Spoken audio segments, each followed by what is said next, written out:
Valyria was not the first to conquer the world. In the dawn of days, the city of Ghis opened its gates and poured forth its legions across the continent of Essos. With their lockstep discipline and absolute obedience, they ground entire nations beneath their boots and planted the harpy in every corner of the known world. What they didn't destroy, they chained. Slavery is as old as man, but until the Giscari, it was never an art.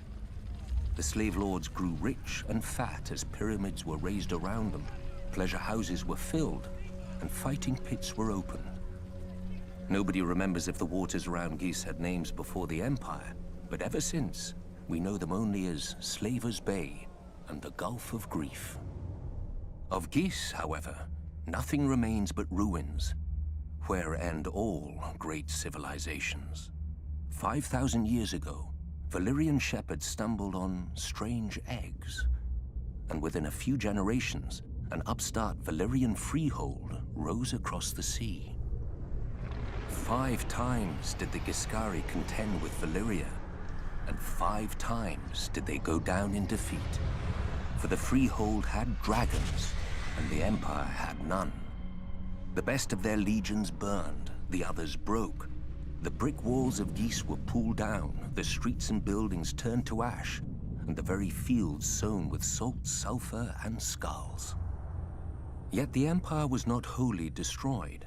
Astapor, Yunkai, and Meereen, once lowly colonies along Slaver's Bay, survived, and even thrived.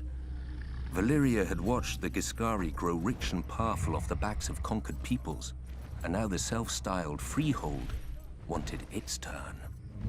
While the Dragon Lords brought the world to heel, the slave markets of their former enemy never lacked for flesh.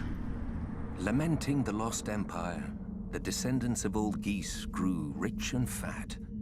The doom fell on Valyria, and the Dothraki rose to pillage most of the continent at will.